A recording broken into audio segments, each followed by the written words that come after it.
کیا ہو اگر پاکستان کا مستقبل اس کے ماضی کی زنجیروں میں قید نہ رہے؟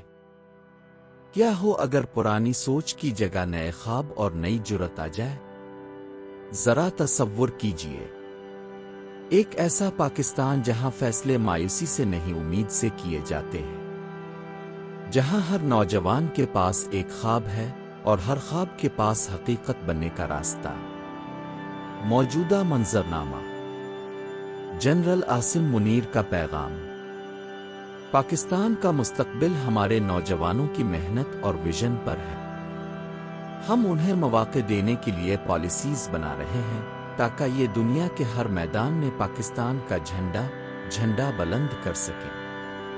پاکستان 24 کروڑ انسانوں کا گھر، جن میں سے آدھے سے زیادہ 30 سال سے کم عمر ہے۔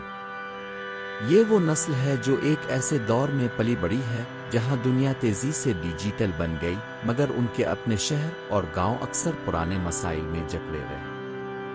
ایک طرف سوشل میڈیا، ای کامرس، مصنوعی ذہانت اور آن لائن تعلیم کے دروازے کھل گئے، دوسری طرف مہنگائی، بے روزگاری اور بدعنوانی کے بوجھ نے ان کی رفتار سست کر دی۔ نوجوانوں کی اصل کہانیاں۔ ایک یونیورسٹی کی طالبہ لائبریری میں بیٹھی۔ ہم سے کہا جاتا ہے کہ محنت کرو، ڈگری لو، مگر پھر کیا؟ نوکریاں کم ہیں اور مواقع ان کے لیے زیادہ جو تعلقات رکھتے ہیں۔ ہمیں صرف سرٹیفکیٹ نہیں، عملی میدان چاہیے۔ ایک نوجوان انٹرپرینور اپنے چھوٹے سے دفتر میں نے ایک ایپ بنائی جو کسانوں کو مارکیٹ ریٹس بتاتی ہے، مگر فنڈنگ کے لیے دروازہ کٹکھٹایا تو بس وعدے ملتے ہیں۔ ایک سوشل ایکٹیوسٹ شہر کی گلیوں میں بچوں کو پڑھاتے ہوئے، ہمارا مسئلہ صرف شکایت کا نہیں، ہم حل دینے آئے ہیں، لیکن ہمیں سننے والا بھی چاہیے۔ سوچ میں تبدیلی۔ یہ نئی نسل ماضی کی طرح قصوروار ڈھونڈنے میں وقت ضائع نہیں کرتی۔ یہ وہ لوگ ہیں جو کہتے ہیں، مسئلہ جس کا بھی ہے، حل سب کو مل کر نکالنا ہے۔ یہ نسل ایک قدم آگے بڑھنے سے نہیں ڈرتی، چاہے اس کے لیے پرانی دیواریں توڑنی پڑیں یا نیا پل بنانا پڑے۔ حصہ دوم، نوجوانوں کے ویژن اور حل۔ یہ نسل صرف خواب دیکھنے تک محدود نہیں، یہ نسل ایکشن پر یقین رکھتی ہے۔ ان کے پاس واضح منصوبے ہیں۔ تعلیم میں ایسا انقلاب لانا جو صرف کتابی علم نہیں بلکہ عملی مہارت دے۔ ٹیکنالوجی کو دیہات تک پہنچانا تاکہ شہری اور دیہی ترقی کا فرق کم ہو۔ کرپشن کے خلاف سخت اور شفاف نظام۔ حصہ چہارم، حقیقی کہانیاں، حقیقی جدوجہد۔ گاؤں کا خواب دیکھنے والا انجینئر۔ یہ ہیں وقاص احمد۔ لاہور کی انجینئرنگ یونیورسٹی سے فارغ التحصیل، مگر انہوں نے کسی ملٹی نیشنل کمپنی میں نوکری نہیں کی۔ وقاص نے اپنا ہوم ٹاؤن نہیں چھوڑا بلکہ اپنے گاؤں کو بدلنے کا فیصلہ کیا۔ وقاص انٹرویو۔ میں نے دیکھا کہ گاؤں کے بچے پرائمری کے بعد پڑھائی چھوڑ دیتے ہیں کیونکہ ہائی اسکول شہر میں ہے۔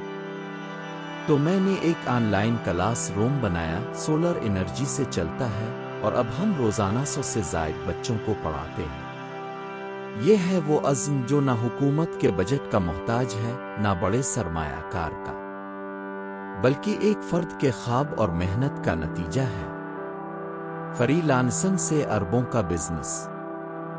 کراچی کے علی حیدر نے 5 سال پہلے صرف ایک پرانا لیپ ٹاپ اور انٹرنیٹ کنیکشن سے کام شروع کیا۔ آج وہ ایک فری لانسنگ کمپنی چلا رہے ہیں جو دنیا کے 5 ممالک میں سروسز فراہم کرتی ہے۔ علی انٹرویو۔ میں چاہتا ہوں کہ ہمارے نوجوان نوکری کے انتظار میں وقت ضائع نہ کریں۔ آپ کے پاس ہنر ہے تو دنیا آپ کی مارکیٹ ہے۔ خواتین کی قیادت میں تبدیلی۔ پاکستان کی خواتین بھی پیچھے نہیں۔ ڈاکٹر زینب گل نے ایک بائیو ٹیکنالوجی اسٹارٹ اپ بنایا جو دیہات میں پینے کا صاف پانی فراہم کرنے والے کم لاگت فلٹر تیار کرتا ہے۔ ڈاکٹر زینب انٹرویو۔ جب اب گاؤں کی عورت کو صاف پانی دیتے ہیں تو آپ صرف اس کی صحت نہیں بچاتے، آپ اس کے بچوں کا مستقبل بھی بدل دیتے ہیں۔ حصہ پنجم، چیلنجز اور مقابلہ، راستے کی رکاوٹیں۔ لیکن یہ سفر آسان نہیں۔ سرخ فیتہ، غیر ضروری کاغذی کارروائی، فنڈز کی کمی اور پالیسیوں کی غیر یقینی صورتحال اکثر ان خوابوں کو حقیقت بننے سے پہلے ہی توڑ دیتی ہے۔ امید کی روشنی۔ اس سب کے باوجود ایک نیا رجحان الفابیر رہا ہے۔ یوتھ ایکسیلریٹر پروگرامز، حکومتی اور نجی شراکت داری سے چلنے والے منصوبے اور بین الاقوامی گرانٹ۔ یہ وہ پلیٹ فارم ہیں جو نوجوانوں کو رکاوٹوں سے نکلنے کا موقع دے رہے ہیں۔ سین 15، جنرل عاصم منیر کا اختتامی پیغام۔ اسکرین پر جنرل کا خطاب نوجوانوں کے لیے حال تالیوں سے گونج رہا ہے۔ جنرل عاصم منیر، آواز۔ ہماری تاریخ میں ایسے مواقع بار بار نہیں آتے۔ یہ اب کا وقت ہے۔ پاکستان کو اب کے ویژن، اب کی محنت اور اب کی ایمانداری کی ضرورت ہے۔ اجتماعی عزم۔ یہ صرف ایک کہانی نہیں، یہ ایک سفر ہے۔ ایک ایسا سفر جو ہر گلی، ہر شہر، ہر گاؤں میں جاری ہے۔